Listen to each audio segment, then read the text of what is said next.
London ক্লিনিকে চিকিৎসাধীন সাবেক প্রধানমন্ত্রী ও বিএনপি চেয়ারপারসন খালেদা জিয়ার শারীরিক অবস্থার দ্রুতই উন্নতি হচ্ছে। পরিবর্তন আনা হয়েছে তার চিকিৎসায়।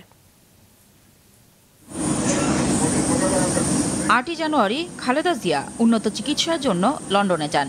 ওই দিনই বিমানবন্দর থেকে সরাসরি তাকে লন্ডনের বিশেষায়িত বেসরকারি হাসপাতাল দ্য ক্লিনিকে ভর্তি করা হয়।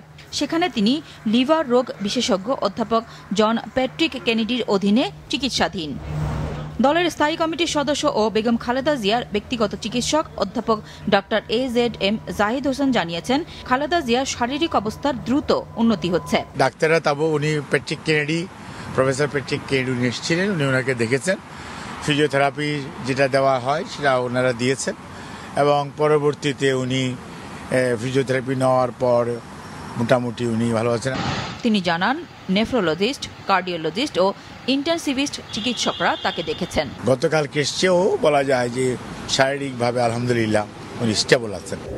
খালেদা জিয়ার উপদেষ্টা ও তার সফর সঙ্গী এনামুল হক চৌধুরী জানান, বিএনপি চেয়ারপারসনের শারীরিক অবস্থা আগের থেকে ভালো, তিনি একা একা হাঁটতেও পারছেন। ওনার মেডিকেল টিম রা বলতেছে চিকিৎসাগুলি স্টেবল অবস্থায় আছেন এবং ইমপ্রুভ হচ্ছেন। আজকে নিজে হাঁটাহাঁটি করছেন এবং আপনারা জানেন ফ্যামিলির সাথে থাকলে স্বাভাবিকভাবে একটা সাইকোলজিক্যাল ডেভেলপমেন্ট হয়, সাইকোলজিক্যাল সাপোর্ট পান। এই সাপোর্টটা পাওয়ার সাথে সাথে ওনার স্বাস্থ্যগতভাবে উনি সুস্থতা ফিল করবেন। অন্যান্য দিনের মতো রোববারও বিএনপির ভারপ্রাপ্ত চেয়ারম্যান তারেক রহমান ও তার সহধর্মিণী ডক্টর জুবাইদা রহমান খালেদা জিয়াকে দেখতে হাসপাতালে যান। সবাই সবার জন্য দোয়া করতে হবে।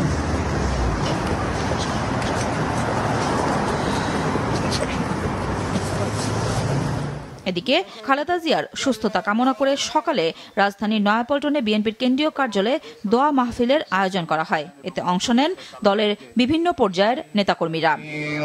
নুরুন নাহার বিলি, মাছরাঙা সংবাদ, ঢাকা।